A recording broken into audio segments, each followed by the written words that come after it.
Fala galera, beleza? Galera, mais uma vez aí pelo nosso canal aí, Transbordar Refrigeração, trazendo conteúdos informativos para vocês, profissionais da área aí, para poder ajudar aí no dia a dia, negociação com o cliente, da execução de serviços aí, tanto na parte da refrigeração residencial, comercial, industrial. E aí hoje, como sempre, um vídeo aí que está trazendo para vocês de uma maneira bem simples aí, didática, uma visão diferente do sistema de refrigeração. Qual que foi a necessidade desse vídeo? Nas minhas redes sociais foi solicitado aí por vários profissionais, ex-alunos e até alunos mesmo, que eu pudesse explanar para vocês aqui, de uma maneira mais simples, a diferença de um sistema convencional para um sistema inverter. E aí eu resolvi fazer aqui nesse emaranhado de linhas aqui, uma breve explicação sobre o sistema de uma central de ar split, trazendo tanto o convencional como o inverter. Então, qual que é o título do nosso vídeo de hoje? O que nós vamos tratar? O título do vídeo é Diferença do condicionador de ar convencional para o inverter, uma central de ar split. Então, o que é essa diferença? Como que trabalha? Qual que é seu benefício? Qual que é a diferença de um para o outro? Se realmente há ou não essa economia de energia? Eu vou trazer isso de uma maneira bem mais simples, explanada e bem mais descomplicada para vocês.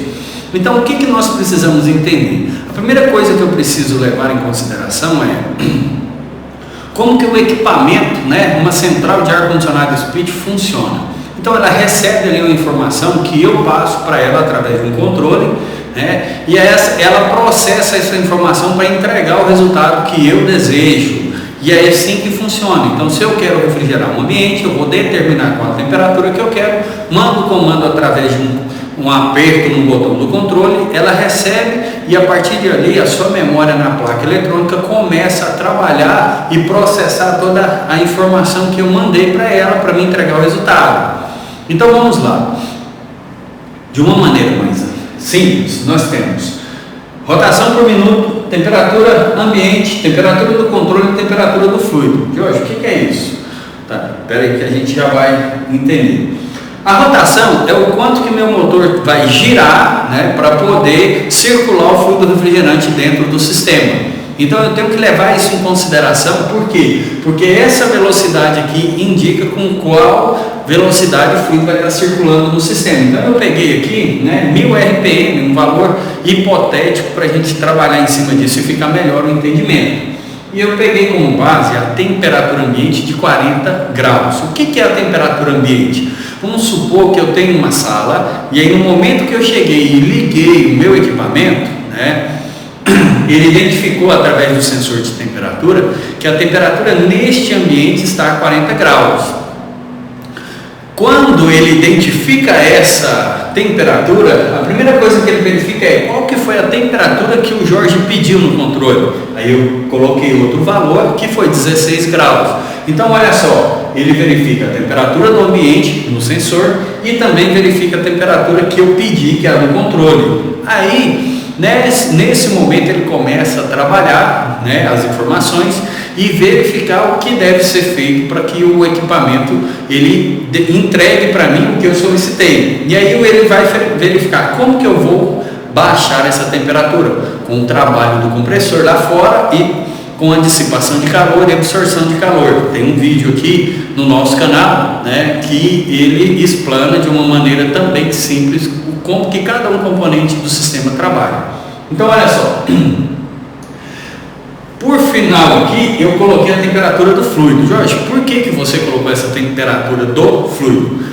A temperatura do fluido, independente da temperatura que eu peço aqui ou da temperatura do sistema, é a temperatura que este fluido refrigerante chegará dentro da evaporadora para fazer a absorção de calor.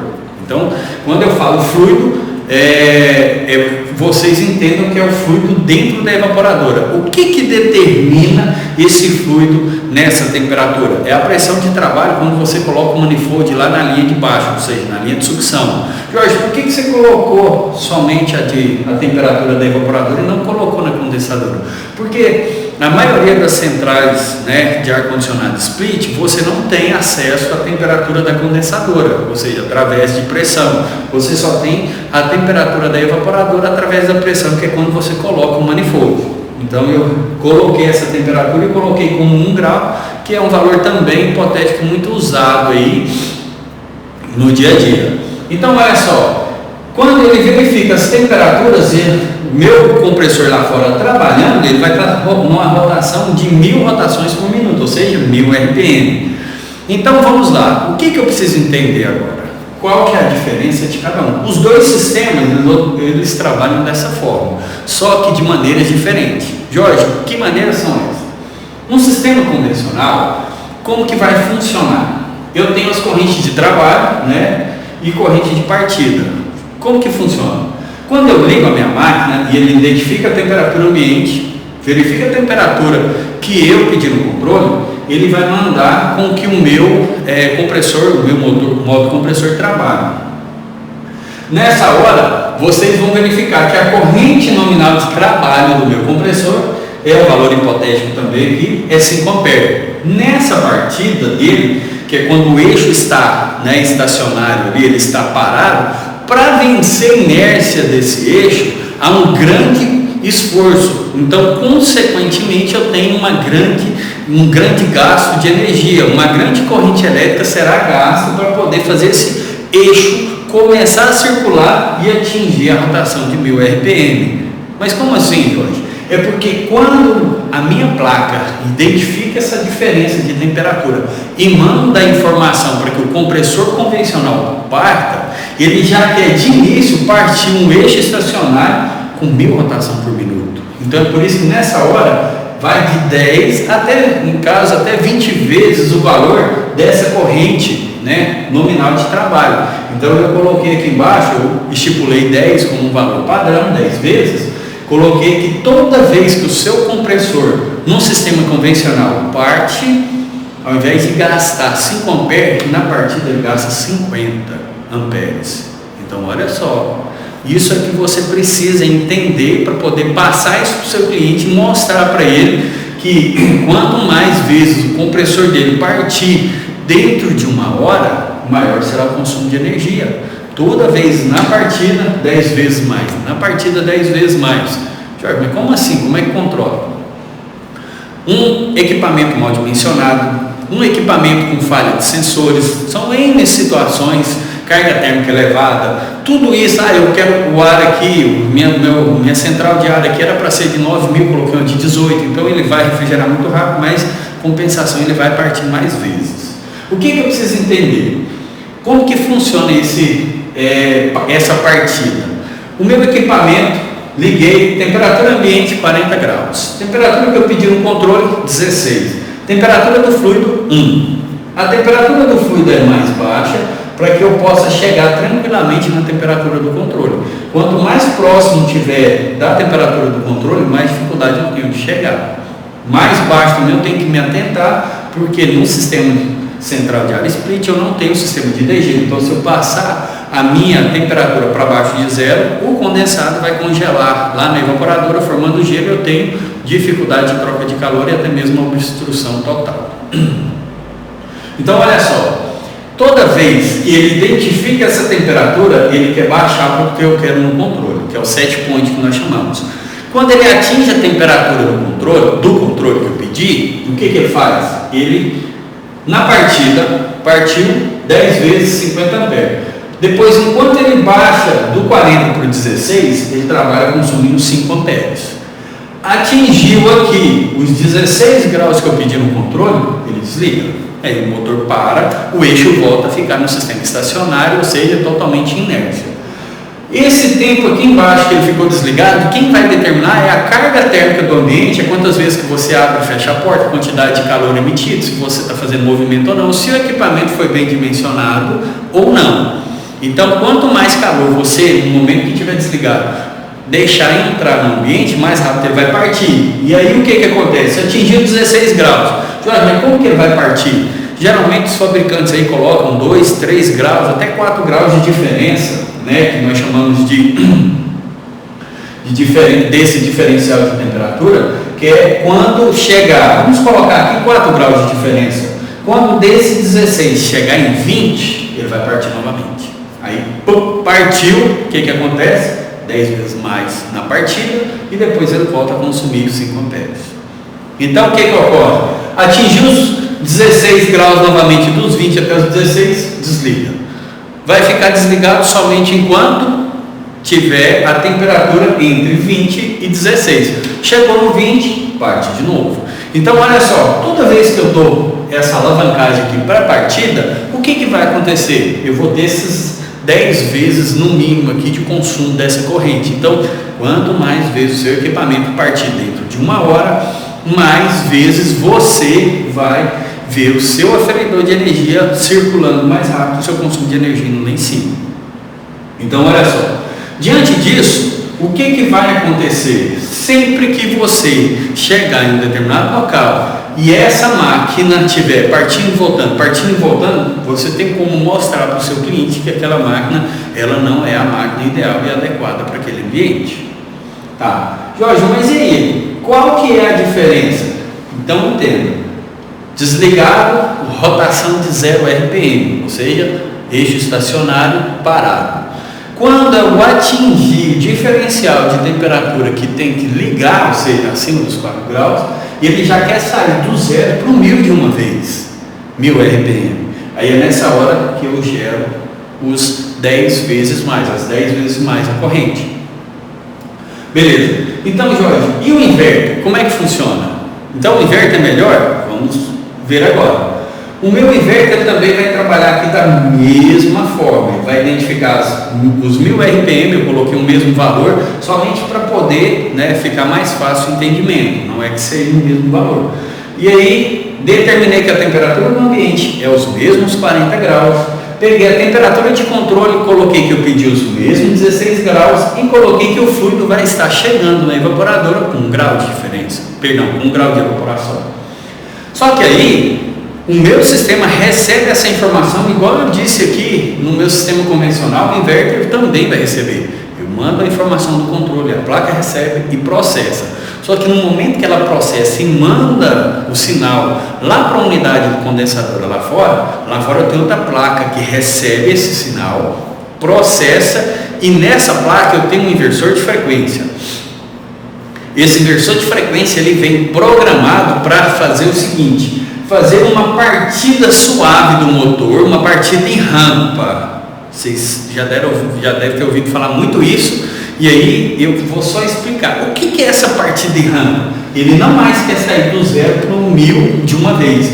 Aí ele vai sair 0, 1, 2, 3, 4, 5, 10 RPM, 100 RPM, até atingir os 1000 RPM, só que de uma maneira mais suave. Ele vai girando o eixo, né, dando embalo até chegar na velocidade máxima. Então ele vai dando velocidade, para chegar a 1000 RPM. E o que é interessante é que junto com isso, eu também consigo manter essas 10 vezes mais, né, a elevação no consumo de corrente, porque ele começa 0, eu usei esses valores aqui hipotéticos para vocês entenderem. 0,01, 0,2, 3, vai até atingir os mesmos 5 amperes que foi determinado aqui. Então olha o tanto que é diferente. A partir daqui, 0,01 ampere, a partir daqui 50 ampere, num motor de 5 ampere na corrente nominal de trabalho dele. Quando que ele vai atingir esses 5 ampere? Quando ele chegar na sua rotação máxima, que é os 1000 RPM. No sistema inverter assim funciona. E aí o que acontece? Quando eu falei para vocês que aqui no inverter ele atingiu os 16, o que vai acontecer com ele no 16? Desligou. Atingiu os 20, liga novamente. Atingiu os 16, desliga. Então, olha, a temperatura aqui no convencional, eu posso afirmar que ela fica oscilante. Por quê? Hora 20, hora 16. Hora 20, hora 16. Então, sempre ele vai estar nessa inconstância, dando esses picos de partida e o consumo de corrente lá em cima. Quando eu vou para o sistema inverter, aí a coisa fica mais interessante.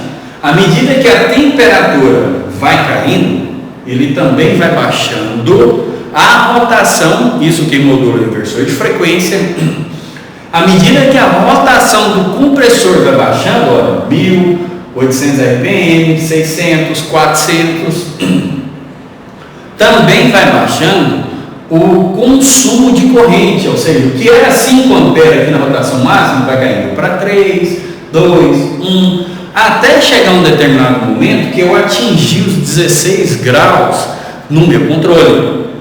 Nessa hora é que vem o diferencial do meu equipamento inverter para o equipamento convencional, porque ele não desliga, ou seja, o eixo depois de uma vez partido, ele não fica mais estacionário, ele vai circular, porém numa rotação mínima, e aqui eu coloquei hipoteticamente 400 RPM.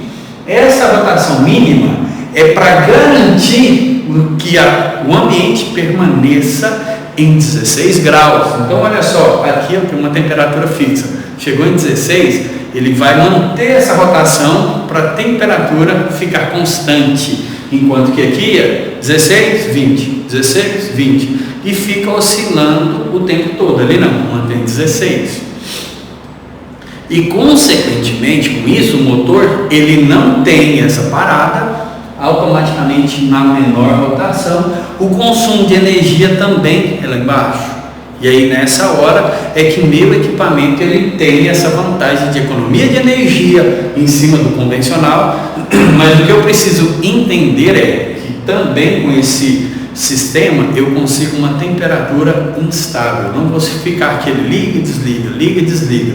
Uma pergunta que sempre me fazem é: Jorge, então quer dizer que esse motor não desliga nunca? Desliga. Se você determinou 16 graus na menor rotação, mesmo assim ele ainda baixar 2 graus dessa temperatura, ou seja, chegar a 14 graus, o motor ele vai desligar, porque ele entende que é um trabalho desnecessário que ele está fazendo ali. Ele está te entregando mais do que você pediu e não é necessário isso para você. Aí o motor desliga. Tranquilo? Mas vamos voltar aqui para a menor rotação. Então, Jorge, ele vai manter isso aqui? Sim, de uma maneira, ideal. Quando que essa rotação varia? Abriu a porta, a temperatura começou a subir, ele eleva um pouco a rotação de acordo com o que a temperatura elevar, para poder fazer o quê? Voltar para 16 e voltar para a menor rotação. Então é dessa forma que funciona. Então, inserir mais calor em um determinado momento, a rotação eleva um pouco, não tem um pico de partida, entenderam? Então olha só a vantagem, eu não tenho esse consumo de 10 vezes mais. Interessante, né?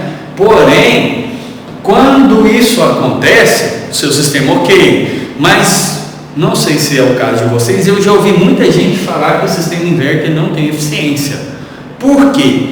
Imagina comigo que você instala esse equipamento num local aberto, que entra e sai pessoa toda hora, não sei, recepção de uma clínica, de algum lugar, que não tenha barreira que impeça, a entrada de ar quente e a saída do ar frio, uma porta. Quando que esse rapaz aqui, esse inverter, vai conseguir baixar essa rotação e a temperatura? Não vai conseguir. E aí é que entra o problema. Porque se ele não consegue baixar, o que vai acontecer com ele? Ele vai começar a trabalhar com a rotação máxima, e nessa rotação máxima ele não foi feito para trabalhar por um longo período. E aí nessa hora ele vai aquecer, e todo equipamento eletromecânico, elétrico que aquece, ele passa a ter mais resistência na passagem de elétron, ele vira uma resistência e vai ter um consumo maior de energia, além do desgaste prematuro do equipamento. Então olha só, quando você vai colocar esse equipamento, a primeira coisa que você tem que fazer é analisar a situação e orientar o seu cliente. Olha, o seu equipamento aqui não pode ser um inverter porque é aberto e ele não vai conseguir baixar a temperatura para poder fazer ela ficar constante. Ou coloca uma barreira para a gente colocar ele, ou você vai ter que pegar um convencional. Embora o ideal é isolar completamente para não deixar ter perda do ar frio. Mas, como a gente bem conhece do dia a dia, existem momentos que você não tem essa facilidade de fazer isso. Mas olha só, eu coloquei aqui embaixo o 20%, porque isso aqui é uma coisa que muitos profissionais de áreas não se atendem. Eu deixei para o final justamente para isso. Esses 20% é o grande problema, é o X das máquinas inverter. Quando ele identifica que a temperatura ambiente é muito além do que a temperatura que eu pedi no controle, O próprio sistema, por um curto espaço de tempo, ele joga 20% a mais de rotação no motor para a temperatura baixar rápida, mas é curto espaço de tempo, coisa de 10, 15 minutos no máximo. Aí você coloca numa recepção aberta, aonde essa temperatura ela não vai conseguir baixar. Aí imagine só, uma hora essa máquina trabalhando com 20% mais na rotação. O que vai acontecer? O compressor não vai suportar, a máquina vai gastar mais energia. Aí aquele mito que muita gente fala que é mito, mas não é mito, tá pessoal? Aquela entrega da economia de energia que muita gente fala é mito, não é. Se você souber aplicar, ela vai ter sim, mas aquela entrega de energia com isso aqui não vai existir. Ela não existe, aí vai ser mito. Agora, se você orientar o seu cliente, se você estudar o ambiente, você consegue ir lá e fazer uma instalação e conseguir ter um rendimento desejado dessa máquina, economia de energia, satisfação do seu cliente. Jorge, então nunca devo usar isso aqui? Sim. Da mesma forma, se você não dimensionar corretamente um sistema convencional, colocar ele num local indevido, num local impróprio, o que vai acontecer? Ele vai aquecer também, ele vai começar a dar partidas de mais ou de menos, ou vai trabalhar por um longo espaço de tempo, rotação, aquece, vira resistência. E aí, novamente, eu volto no problema do consumo de energia, do desgaste do equipamento. Então, o que nós precisamos entender? Que se eu tiver consciência de tudo isso aqui, o que eu vou ter? Rendimento esperado e desejado do convencional no local adequado, rendimento desejado e esperado do inverter no local desejado. Então, olha só, hoje em dia, muita gente condena esse tipo de equipamento porque não tem conhecimento devido da maneira que ele trabalha para poder aplicá-lo corretamente. E esse aqui da mesma forma, tem gente que só quer instalar equipamento inverter e condena os equipamentos convencionais. Mas nessa hora, nós trabalhamos com eficiência energética, a gente tem que identificar, fazer os cálculos corretos para ver qual das duas aplicações é mais viável, as duas aplicações são mais viáveis para colocar na necessidade do seu cliente. Uma coisa que eu sempre falo, e eu deixo bem claro, nos meus cursos, quando eu estou ministrando, o que o seu cliente quer, nem sempre é o que ele precisa. Quem identifica isso é você. E aí, quanto mais informação, mais conhecimento você busca, mais você vai aprimorando o seu profissionalismo e vai tendo argumentos para poder levar a informação correta para o seu cliente, dar um diagnóstico preciso, poder passar para ele informações precisas, porque se você orientar o seu cliente como usar esse equipamento aqui, você não vai ter dor de cabeça e nem ele, beleza? Pessoal, espero que vocês gostem aí do vídeo, vocês aí curtam, compartilhem aí com até 5 amigos, inscrevam no canal quem ainda não é inscrito, deixe seu comentário, para que eu possa trazer aí mais conteúdos para vocês, porque é satisfatório para mim fazer isso, beleza? Conto com vocês aí e até a próxima então, pessoal. Forte abraço.